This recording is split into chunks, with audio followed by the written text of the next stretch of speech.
우리에게 사람의 마음을 이렇게 좀 꿰뚫어 볼 수 있어가지고 보는 사람마다 이 사람 마음이 어떻다라는 걸 이렇게 파악해가지고 그 사람의 마음에 쏙 들게끔 내가 말하고 행동하면 뭐 우리가 만나고 우리가 관계하는 모든 사람들이 아마 우리를 아주 좋아할 거예요. 우리를 만나는 것이 즐겁고 우리가 함께 있는 것을 즐거워할 것 같아요. 그렇죠? 그럼 아무도 뭐 사람들 중에 싫어하고 싸우고 이러지 않을 것 같습니다. 근데 사람 마음을 안다는 것은 거의 뭐 불가능이죠. 사람 뭐 그런 말이 있잖아요. 한길 물속은 모르고 뭐 하여튼 그런 말이 있죠. 사람 마음 모른다 그랬나? 이제 기억이 안 납니다. 미안합니다. 하여튼 사람 마음은 진짜 잘 몰라요. 알기가 힘들어요. 그렇죠? 네. 근데 우리가 하나님 마음을 다 안다라면 얼마나 좋을까요? 그렇죠? 하나님 마음을 다 알아서 하나님 마음에 쏙 드는 그런 어떤 삶을 살아간다면 생각만 해도 진짜 신나는 일이죠. 근데 생각해 보면 사람 마음을 아는 것은 불가능해요, 일일이. 그런데 신기한 것은 하나님의 마음을 아는 것은 간단하고 쉬워요. 말씀만 보면 되거든요. 말씀 안에 하나님 마음이 다 나와 있거든요. 그래서 사람 마음을 모르는데 사람 마음을 알려고 그렇게 시간을 보내고 연구하고 노력하고 사람한테 잘 보이려고 하고 많이 하지만 하나님 마음은 말씀 가운데 다 드러나 있는데도 불구하고 우리가 하나님 마음을 잘 모를 때가 많고 하나님 마음을 아는 것에 그렇게 별로 뭐 신경을 안 쓸 때가 많다라는 거예요.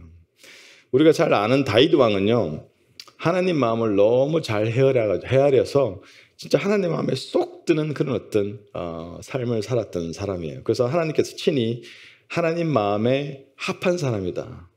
Man after God's own heart이라고 너무나도 엄청난 그런 어떤 칭찬, 인정을 받았던 사람이에요. 사도행전 13장 22절 말씀 보면 다윗을 왕으로 세우시고 증거하여 가라사대 내가 이새의 아들 다윗을 만나니 내 마음에 합한 사람이라 내 뜻을 다 이루게 하리라. 와우. 진짜 한 사람이 이런 말씀을 하나님께 든다는 것은 이거보다도 큰 영광은 없을 것 같아요.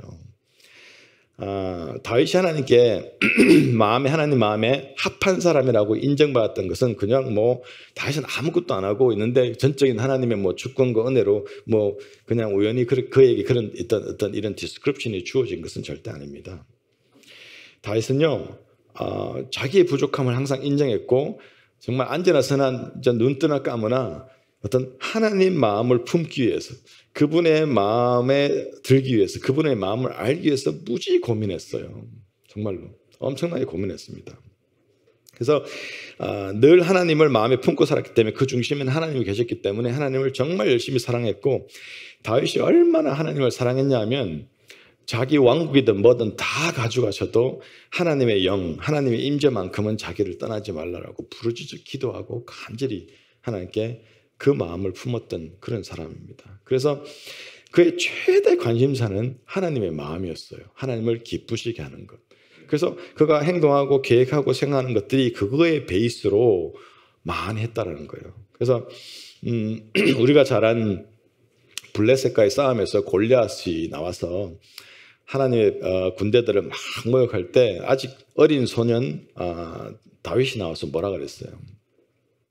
야, 이 나쁜 놈아, 너는 칼, 창, 단창으로 나한테 나오지만 나는 네가 모독하는 여호와 하나님, 이 이스라엘의 하나님의 이름으로 네한테 간다. 나는 칼도 없어. 그러나 내가 네가 가지고 있는 그 칼로 네 목을 쳐서 난 죽일 거다. 이렇게 외치고 나갔어요. 아주 그 하나님을 모독하는 골리앗에 대한 정말 들끓는 분노가 있어요. 지정의를 다 동원해서 진짜 하나님을 놀려먹는, 하나님을 무시하는, 하나님을 인정하지 않는 이 골리앗에 대해서 정말 거룩한 분노를 폭발시켰어요.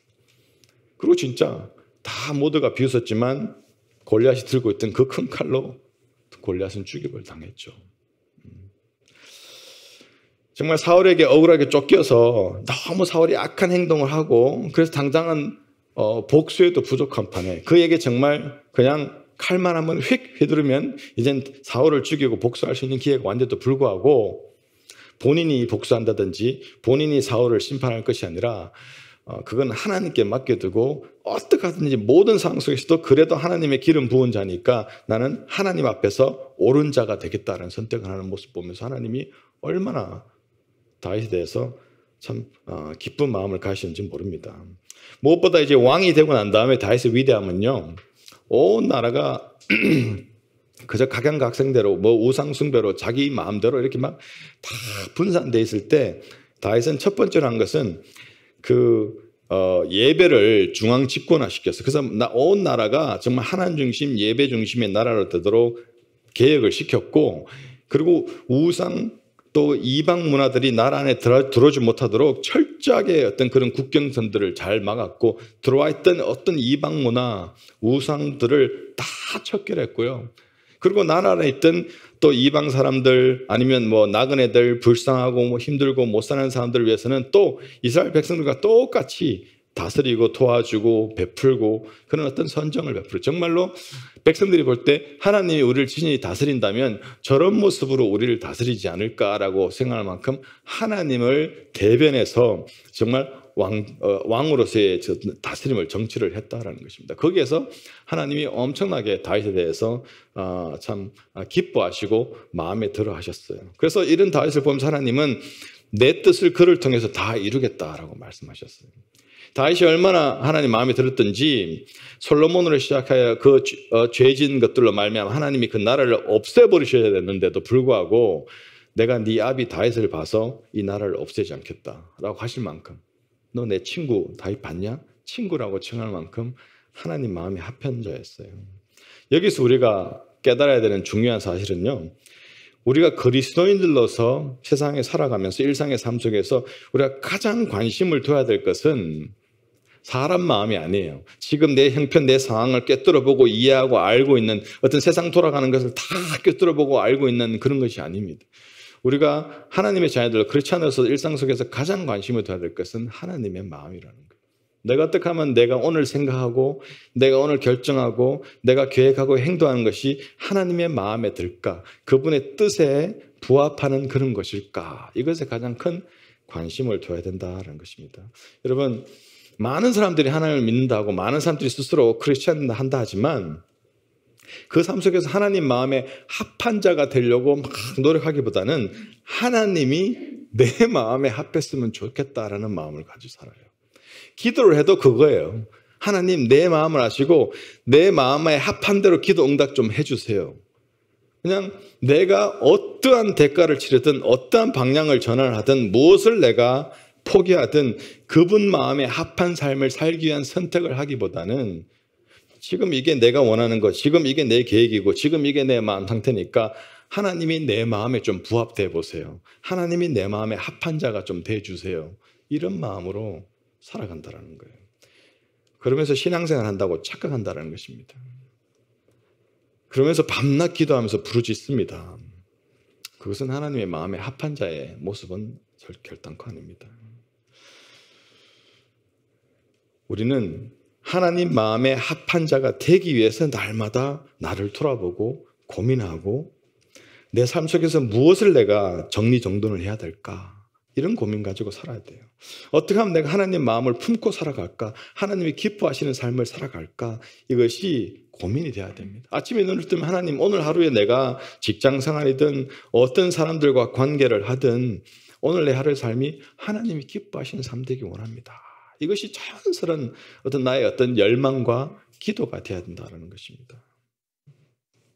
그런데 오늘 말씀 보면요, 하나님이 이렇게 마음에 합한 자라고 인정받았던 다윗이 뭔가 하나님 위해서 엄청난 일을 계획해요. 그리고 그 일을 실행하는데 하나님께서 막으십니다. 근데 무섭게 막으세요. 사람이 죽어나가는 상황이 지금 막 전개되고 있어요. 그래서 굉장히 여러 가지로 이 말씀을 읽으면서 많은 사람들이 질문이 있어요. 아니 뭐 언약궤를 좀 잡았다고 그걸 왜 죽이세요? 이런 것부터며 그렇게 하나님 마음에 합한, 가만 볼 때 아니 다윗이 잘못한 게 없는데? 다윗이 잘못한 게 없는데 왜 하나님이 이렇게 진노하시죠? 뭐 이런 질문들을 많이 한다는 겁니다. 말씀에 보면 다윗이요 하나님을 향해서 기쁘시게 하려고 큰 거를 준비합니다. 3만 명을 동원해요. 그래서 그 일을 하나님이 기쁘시게 한다는 확신 가운데 진행합니다. 근데 하나님이 그걸 막으시고 그 오히려 분노를 표현하시는 그런 모습이에요. 그래서 다윗이 그 일 가운데 갑자기 그렇게 하나님을 즐거워하고 하나님께 감사하며 주의 마음으로 가득 찼던 다윗이 갑자기 그 일을 보면서 말씀 보면 뭐래요? 마음에 분노가 일어나 버렸어요. 하나님이 그런 행동에 화가 나 버렸어요. 그래서 하나님이 이제는 더 이상 하나님을 즐거워보다는 하나님이 두렵기만 한 거예요. 이거 더 하다가는 자기도 죽겠다 싶은 거죠. 주변의 사람들 다 죽고 나가겠다 싶은 거죠. 그래서 그 일을 중단해 버립니다. 하나님을 정말 즐겁게 해드리기 위해서 준비했던 그 큰 어떤 그런 행동, 결정들을 중단해 버립니다. 여기서 우리가 생각해 볼 건요.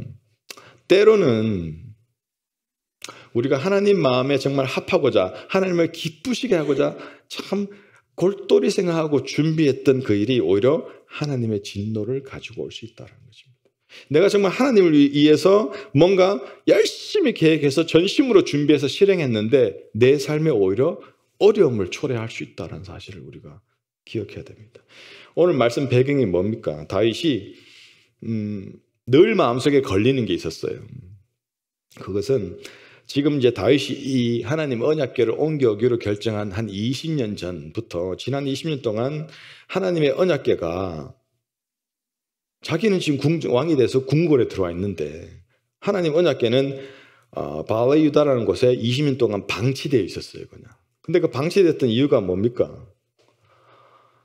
엘리 제사장 때 블레셋과 싸움할 때 언약궤를 들고 나가면 무조건 이긴다. 근데 그 당시 엘리 제사장 때는 뭐예요? 온 이스라엘 전체가 불순종하죠. 자기 마음대로 살아가죠. 온갖 하나님 앞에서 추악한 일들을 다 행합니다. 주의 이름으로 온갖 죄들을 다 짓습니다. 그래서 이미 하나님 마음이 떠난 상태였어요. 근데 언약궤만 들고 가면 이길 거라고 착하고 갔다가 어떻게 했습니까? 블레셋이 완전히 깨져가지고 언약궤가 뺏겨버렸죠. 그래서 블레셋은 그 언약궤를 가지고 자기들의 그 신이 있는 다곤 그 신전에다가 놔두잖아요. 근데 그때부터 온갖 문제가 다 생겼죠. 막 신전이 무너지고 다곤 신상이 떨어지고 목이 다 부러지고 온갖 재앙이 다 일어나고 그래서 블레셋 사람들이 이제 너무 두려워졌죠. 그래서 거의 재수 없어. 이거를 들고 와가지고 지금 우리 다 죽게 생겼네. 이런 마음으로 빨빨 내가. 그래서 블레셋에서 이걸 꺼내옵니다. 그래서 베스메스라는 곳으로 그냥 이렇게 갖다 놔버려요. 재수 없다. 무서워라. 다시는 이거 우리 블레셋 안으로 가져오지 마. 거기 방치해놨다가 일정 기간 후에 기라야라미온 곳으로 갔다가 그 다음에 오늘 말씀에 나오는 바알레 유다라는 곳으로 옮겨서 와서 계속 그게 방치되어 있는 거예요. 다윗이 그걸 보니까 너무 마음이 아픈 거죠.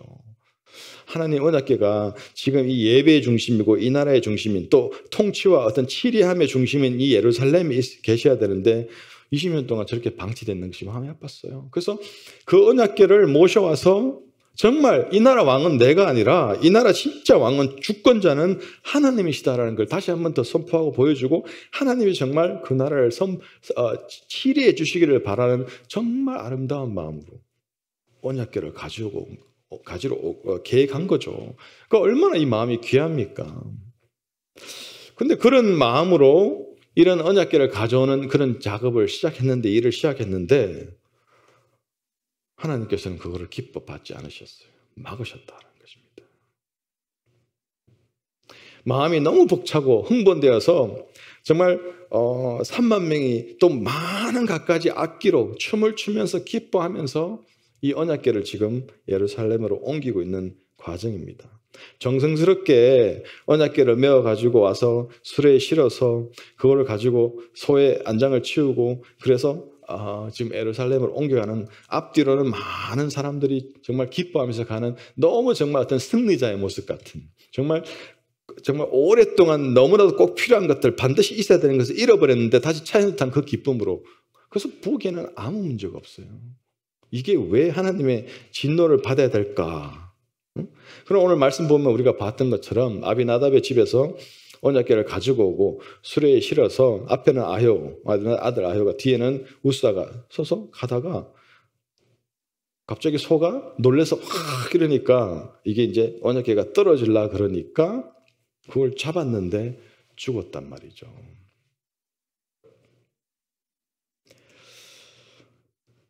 물론 율법적으로 보면 우사가 죽는 게 그래 뭐 율법적으로 봤을 땐 죽는 게 맞구나 이렇게 생각할 수 있는데 그냥 그 상황 자체로 보면 이해가 안 가는 상황이에요. 그래서 다윗은 너무 지금 당황했어요.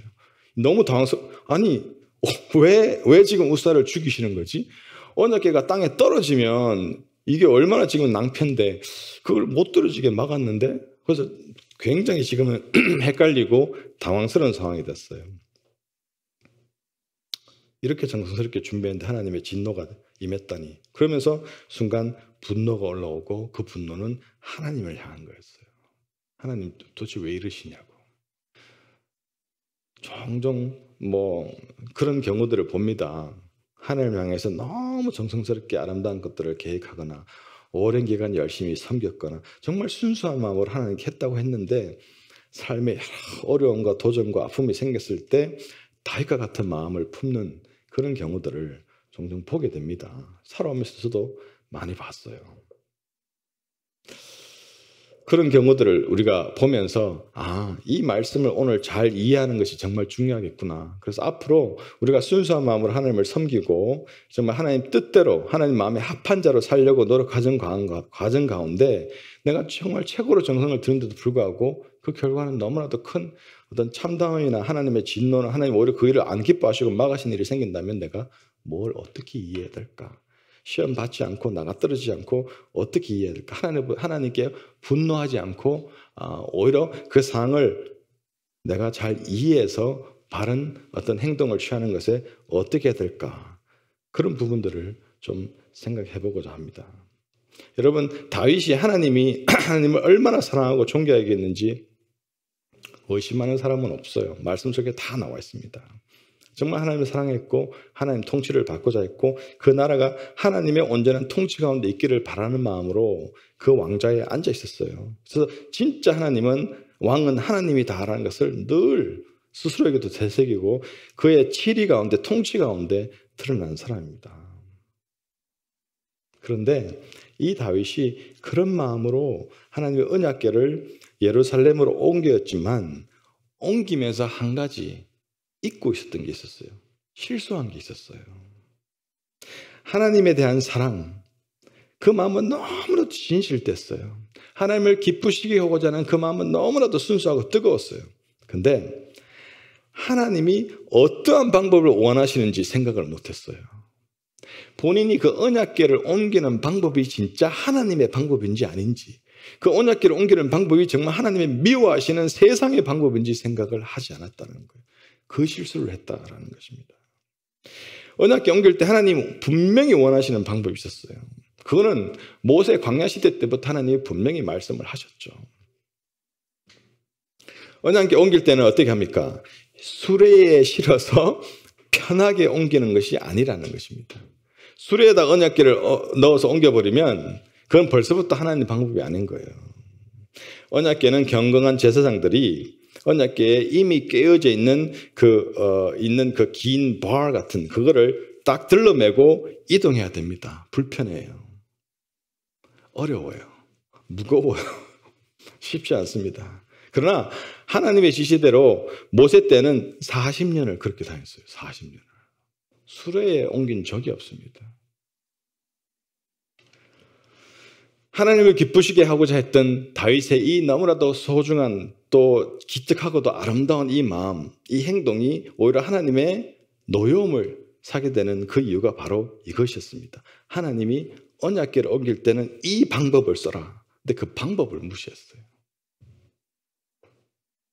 그래서 우리가 삶 속에서 내가 하나님을 기쁘시게 하고 하나님 마음에 합하며 그분 뜻대로 살고 그분 뜻을 알고 그분 마음을 알아서 내가 살고자 하는 마음도 너무 중요하고 귀합니다.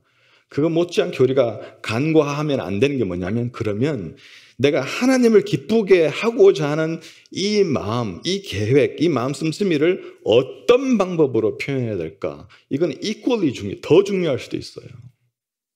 아니면 그 방법을 무시해버리면 내 의의가 드러날 수도 있고 결국은 그 방법, 하나님을 기쁘시게 했던 방법을 그냥 나를 기쁘시게 내 만족으로 끝날 수도 있어요. 사실은. 그래서 굉장히 그게 교묘한 어떤 사단의 속임수가 파고 들어올 수 있는 것이에요. 이사야서 55장 8절 9절 말씀 보면 여호와의 말씀에 내 생각과 너의 생각과 다르며 내 길은 너의 길과 달라서라는 말씀이 있죠. 하나님의 생각과 하나님의 길은 사람의 길과 사람의 생각과 분명히 다르다는 걸 우리는 인식을 해야 돼요. 우리는 그럴 수 있죠. 하나님, 아니 왜 굳이 힘들게 그걸 울러매고 그 어깨 빠지도록 그렇게 무겁게 그 먼 길을 왜 그렇게 가야 됩니까? 얼마나 효과적으로 딱 수레에 싣고 요즘 같으면 차에 딱 싣고 빠르게 효과적으로 아무도 힘들지 않고 세이프하게 얼마나 딱 갈 수 좋습니까? 그렇게 생각할 수 있거든요. 많은 시간 하나님을 섬길 때에 내가 생각하고 있는 효과적이고 확실하고 빠르고 좋고 이런 방법들을 많이 생각해요. 그걸 우리가 조심해야 됩니다. 그래서 우리가 일상의 삶 속에서 나의 생각, 내 방법이 아니라 하나님의 생각과 하나님의 방법을 간구하고 그걸 행할 수 있도록 하기 위해서 우리가 실천해야 될 것을 세 가지 간단히 나눠보겠습니다. 첫째는 우리가 세상의 방법으로 하나님의 뜻을 행하고자 하는 유혹을 사단은 이 부분을 항상 유혹합니다. 많은 사람들이 오래 하나님을 섬기고 하나님 사역을 감당하고도 쓰러지고 넘어지고 시험 들고 소위 말하는 나의 성장도 없고 하나님과의 어떤 그런 깊은 만남도 없이 허무하게 끝나버리는 경우들, 많은 경우를 가만 뜯어보면 하나님을 열심히 섬기고 기쁘시게 하고자 했지만 많은 경우 그게 내 타이밍, 내 방법, 그런 경우가 굉장히 많다는 거예요. 2절 보면 다윗이 일어나 자기와 함께 있는 모든 사람과 더불어 바알레유다로 가서 거기서 하나님의 궤를 메어 오려 하니 그 궤는 그룹들 사이에 좌정하신 만군의 여호와의 이름으로 불리는 것이다. 자, 하나님의 언약궤를 옮길 때 꼭 제사장이 언약궤를 어깨에 메고 옮길 것을 명령했어요. 그게 하나님 방법입니다. 지금 2절 말씀 보면 다윗이 그거를 알았어요. 하나님의 궤를 메어 오려 하니 알았어요. 그래서 메어 왔는데 무겁거든요. 이게 비효과적인, 그래서 메어 왔지만 수레에 옮겼어요. 먼 길 가야 되니까. 여기서부터 문제의 시작이었습니다. 수레로 옮기는 방법이 왜 문제였을까요? 그거는 철저한 이방 사람들이 이방 신들을 섬길 때 하는 방법이었어요. 그래서 블레셋 사람들이 하나님의 언약궤가 그들의 다곤 신전에 있다가 하나님의 언약궤로 말미암아 그게 온갖 재앙이 이르고 막 다곤 신전이 다 무너지고 그럴 때 그들이 어떻게 했어요? 언약궤를 수레에 딱 실어가지고 재수없다는 듯이 버리듯이 갖다 놨어요. 거기다가. 근데 다윗이 본의 아니게 똑같은 방법을 해버린 거예요. 거룩하신 하나님을 정말 대면하고 취급하면서 그 언약궤를 옮김에 있어서 철저하게 세상적인 방법. 그래서 교회 안에서 우리가 사역하고 주의 이름으로 교회 안팎에서 우리가 주의 자녀로 살아가고 주의 이름으로 사역하고 섬길 때에 그 어떤 것도 세상적인 방법을 쓰면 안 됩니다. 여기에서 많은 여러 가지 논쟁이 있을 수도 있고 어떤 혼란이 있을 수도 있어요. 그래서 저는 지금도 마음이 똑같아요. 어느 교회들 보면은요, 구도자의 예배 이래가지고, 그래서 믿지 않는 사람들 초청해서 예수 믿게 만든다 하면서 유명한 가수 초청하고 유명한 세상의 퍼포먼스 팀들 초청하고 심지어는 막 유명한 힙합 가수들 와서 이 강대상 여기가 온갖 무슨 가요요 퍼포먼스 장소가 됩니다. 그렇게 해서 막 확 즐거운 시간을 요구합니다. 그리고 끝에 나와서 복음 간단히 나누고 예수 믿으세요. 믿을 사람 손 드세요. 저는 그건 철저히 반대예요. 저는 그런 건 아닙니다. 아니라고 저는 확신합니다. 근데 너무나도 많은 상황화 시킨다는 이름 하에 세상 것들 다 가지고 교회 안에 들어가지고 그거를 사역이라는 이름으로 사람들을 일단은 즐거워야지, 일단은 재밌어야지, 일단 우리 교회가 좋아야지 우리 교회로 오지, 이런 방법으로 그냥 온갖 사람 끌어모으기에 집중하는 모습들.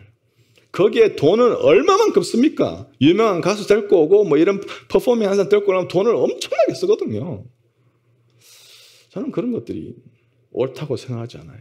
바로 이런 모습이라고 저는 생각해요. 곧 죽어도 우리는 하나님 말씀 안에 있는 그 말씀의 방법대로, 말씀의 지시대로 우리는 사역하고 신앙생활하고 하나님과 관계 맺고 이 땅 가운데 주의 자녀로 살아야 돼요. 타협 없이. 근데 다윗은 본의 아니게 하나님 방법이 아니라 이방 사람들의 전례를 따라 행했다는 것이에요.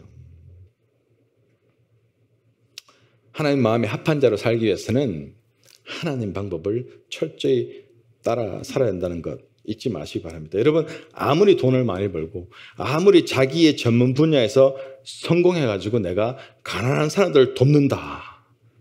우리 젊은 청년들 그런 얘기 많이 하잖아요. 일단은 돈 좀 많이 벌고 일단은 좀 성공하고 좀 안정되어서 내가 사역도 하고 불쌍한 사람도 돕고 뭘 다 하겠다. 좋아요. 나쁜 거 전혀 아닙니다. 그런데 아무리 돈을 많이 벌고 아무리 자기 전문 분야에 성공해도 선하지 못한 방법, 하나 앞에서 찔림이 있는 방법, 정당한 방법이 아닌 그런 방법으로 돈을 번다든지 아니면 다른 사람들의 상처 주고 다른 사람들을 밟고 아니면 어떤 죄된 선택들 여러 타협을 하면서 자기 분야에서 아무리 성공해도 그렇게 해서 번 돈이나 성공한 자리에서 딴 사람에서 행하는 그 모든 선행은요 하나님이 안 받으십니다. 결코 안 받으십니다. 마치 이런 것과 똑같아요. 섬기고자 하는 마음에 있으나 그 방법이 잘못된 거예요. 여러분,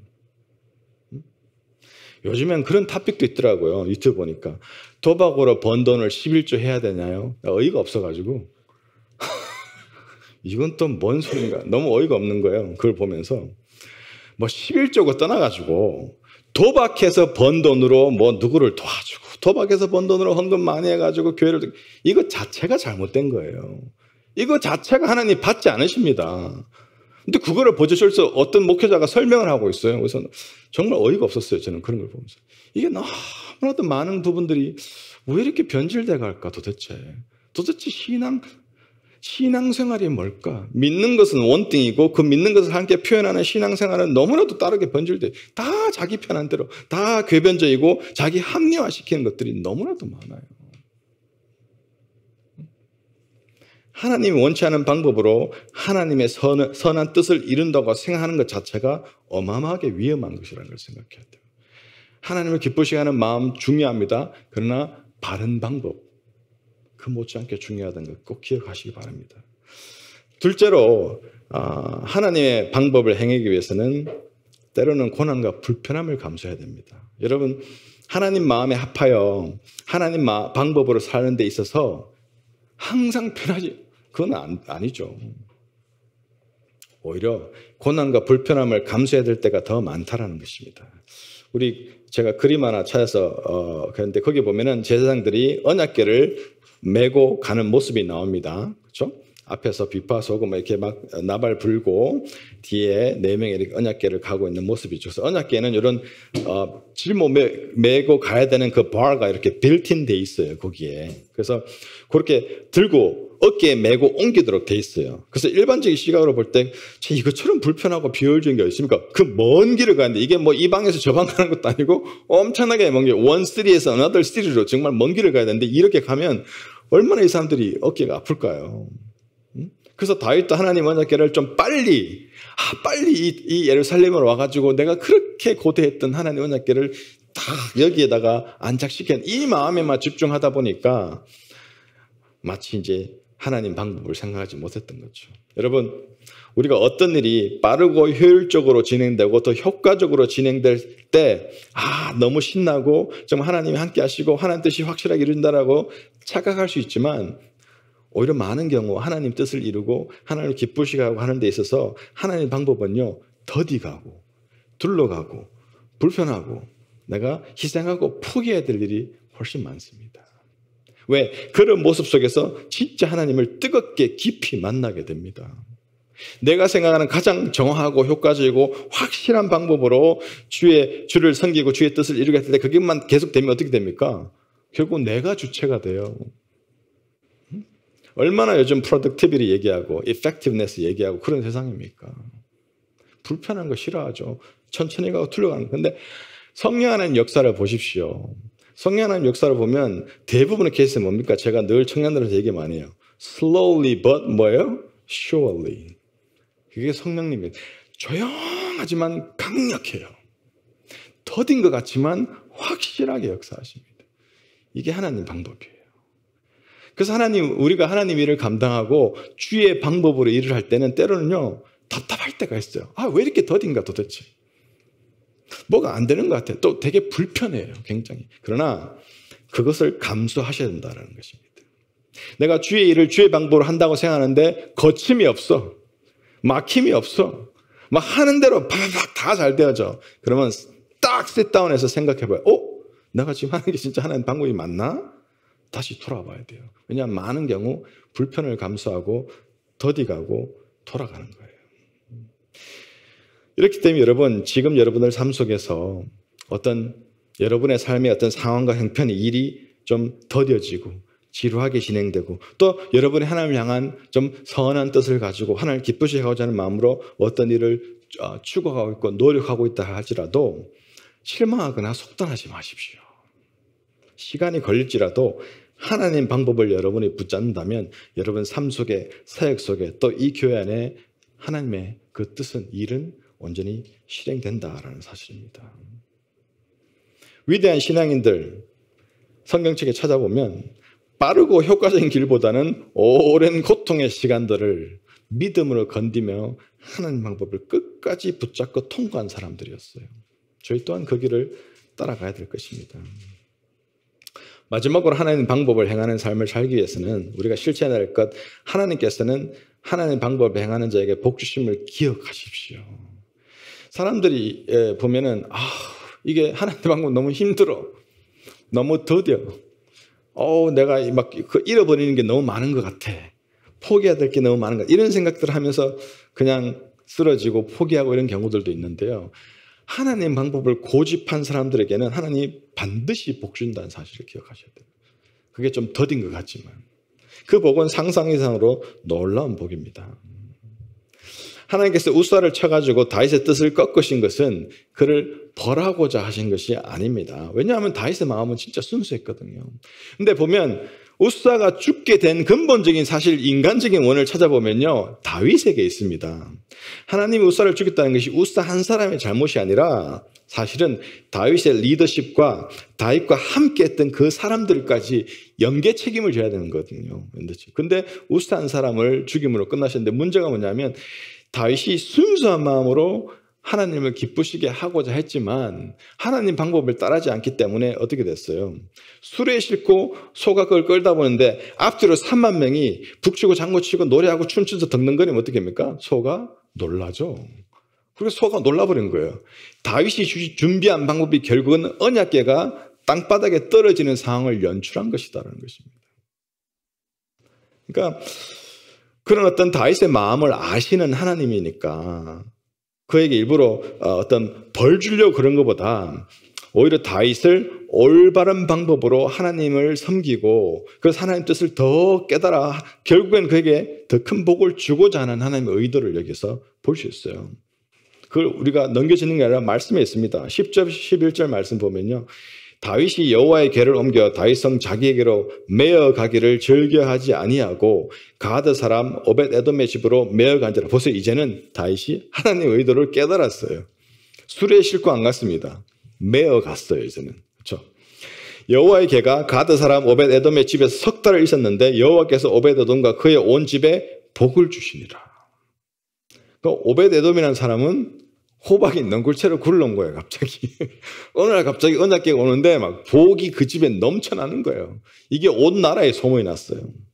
그래서 다윗의 귀에도 들렸습니다. 결국은 언약궤를 하나님의 방법으로 다윗성으로 옮기는데 실패한 다윗은 이제 언약궤를 하나님의 방법으로 베레스오사 근처에 있는 오벳 에돔의 집으로 옮겨놓습니다. 그리고 무거운 마음으로 그게 떠나요. 근데 신기하게 하나님의 방법으로 옮겨놨어요. 오벳 에돔의 집에. 그 언약궤가 그 오벳 에돔의 집에 있는 동안 놀라운 복들이 그 가정 가운데 임했다라는 소식이 이제 들려진 거죠.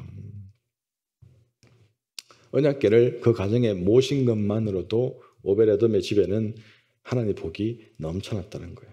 하나님 모신 가정, 하나님 모신 그 삶 속에서 하나님은 복 주시고자 하는 것을 우리가 여기서 볼 수 있죠. 여기서 잘못 이렇게 보면 뭐 이렇게까지 노하시고 누구를 죽이시고 뭐 이렇게까지 하시나는데 이 말씀이 우리한테 말씀하는 것은 진노하시고 누굴 죽이신 것이 아니라 하나님이 결국은 우리에게 복 주시고자 하는 하나님 방법을 쫓게 하셔서 그 끝에 하나님 예비하신 그 엄청난 복을 우리가 누리고자 하는 그 의도를 말씀 속에서 우리가 찾을 수 있다는 것입니다. 저와 여러분, 우리 성도들이, 우리 가정이, 여러분의 직장 생활이, 여러분의 사랑 관계 속에서, 여러분의 계획하고 하는 일들 그런 속에서 우리가 교회 공동체로 모여서 함께 사역하고 계획하고 꿈꾸고 이런 일들이 하나님 방법만 우리가 쫓고 행한다면 하나님은 놀라운 복으로 우리 교회 공동체 안에, 여러분 가정 속에, 여러분 관계 속에, 여러분의 직장 속에 하나님이 복으로 부어주신다는 것입니다. 다윗이 이런 어떤 복의 소식을 듣고 다시 한번 용기를 내게 되죠. 그래서 오늘 읽지는 않았지만 12절에서 15절까지 말씀 보면요, 어떤 사람이 다윗 왕에 이르되 여호와께서 하나님의 계로 말미암아 오벳에돔의 집과 그의 모든 소유에 복을 주셨다 한지라. 다윗이 가서 하나님의 계를 기쁨으로 메고 오벳에돔의 집에서 다윗 성으로 올라갈새 여호와의 계를 맨 사람들이 6걸음을 가매 다윗이 소와 살찐 송아지로 제사드리고 다윗이 여호와 앞에서 힘을 다하여 춤을 추는데 그때 다윗이 배 에봇을 입었더라. 다윗과 온 이스라엘 족속이 즐거이 환호하며 나발을 불고 여호와의 계를 메어 오는지라.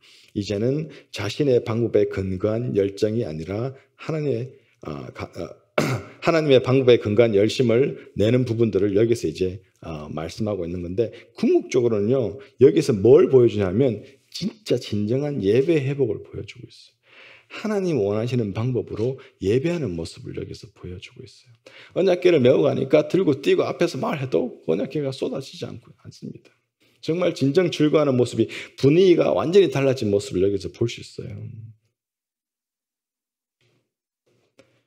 하나님의 방법을 사하는 것이 하나님에 대한 진짜 사랑이라는, 참사랑, 바른 사랑이다라는 사실을 말씀해 주고 있어요.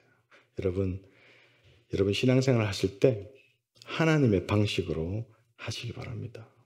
내 판단이 아니고 내가 보기에 이거는 바른 신앙이고, 내가 보기에 하나님이 기뻐하실 만한 방법이고, 내가 보기에 이 선택, 이 걸음, 이 길이, 이 결정이 하나님이 기뻐하시는 거라고 생각하지 마시고, 말씀을 통해서 말씀 안에 이미 fully revealed 된 그 하나님의 그 방법들을 그대로 따르시기 바랍니다. 이것이 진짜 참 신앙생활입니다. 하나님 방식이 내 감정, 내 판단, 내 습관보다 그냥 앞서 있어야 돼요. 내 감정, 내 습관, 그런 부분들이 불쑥 나오면 하나님 방법이 뒤로 밀릴 때가 많습니다. 내가 아무리 봐도, 내 오랜 경험을 통해서, 내 많은 어떤 지식을 통해서 내가 아무리 봐도 이게 옳다라고 여겨질지라도 하나님 말씀을 딱 봤는데 하나님 말씀 맞지 않으면 나는 그냥 단번에 그 방법을 없애야 되는 거예요. 단번에. 그때 비로소 하나님 마음에 합한 자라서 하나님의 방법이 드러난 도구로 쓰임받는다는 것입니다. 이것이 우리 삶의 가장 큰 영광입니다. 말씀을 맺겠습니다. 우리가 하나님 마음에 합한 자로 살기 위해서 오늘 우리가 어떻게 해야 될지, 하나님의 사랑하는 마음 그 이상으로 하나님의 마음을 살피고 하나님의 방법으로 살아야 된다는 것을 우리가 살펴봤습니다. 하나님 방법대로 살려고 하니까 불편한 것도 있어요. 포기해야 될 것도 있어요. 둘러가야 되는 것도 있습니다. 때로는 어떨 때는 너무 꽉 막혀 있는 것 같아요. 그러나 그런 순간들도 우리는 묵묵히 언약궤를 짊어 메고 가는 것처럼 묵묵히 그 방법을, 하나님 방법을 쫓아가야 됩니다. 왜 이렇게 불편하고 어려운 거를 하나님께서 요구하실까? 쉬운 방법이 있는데 일부러 나를 고생시키시나? 뭐 그런 생각이 들 수도 있지만, 하나님이 이런 방법을, 하나님 방법을 고집하시는 이유는 하나님의 방법대로 살아가는 말미암아 우리를 불편하고 힘들고 쓰러지고 우리를 힘들게 하고 약 올리고 이런 것이 아니라요, 하나님 방법대로 때로는 더디지만 불편하지만 힘들지만 그렇게 함으로 말미암아 우리가 하나님을 더욱더 깊이 알고 하나님을 경외하게 되고 하나님을 정말 참 예배하는 예배자가 되고 하나님을 더욱더 진심으로 사랑하게 되고, 우리로 하여금 하나님이 예비하신 그 복을 온전히 받아 누리는 삶을 살 수 있기 때문이에요. 하나님 방법만. 내 개인의 삶에, 부부의 관계 속에서, 가정 속에서, 자녀들 향해서, 내 직장, 내 사업, 또 크리스찬으로 이 땅에 살아가는 그 모든 관계 속에서 주의 방법을 써야 한다는 거예요. 하나님에 대한 우리 사랑은요, 내 뜨거운 마음으로, 간절한 마음으로만 완성되는 것은 결단코 아닙니다. 내 하나님을 사랑하고 하나님을 기쁘시게 하고자, 하나님 마음에 합하고자 하는 그 마음은 오늘 하루도, 내게 주어지는 오늘 하루도 내가 어떠한 방법, 어떠한 선택으로 삶을 살아야만 될까? 그래서 그거를 말씀 가운데서 찾아서 그걸 실천하는 삶, 이것이 진짜 하나님 마음에 합한 자라는 것입니다. 우리 요한복음 14장 21절 한 절 말씀 같이 읽고 마치겠는데요. 보이십니까? 우리 같이 한 목소리로 이 말씀 같이 읽습니다.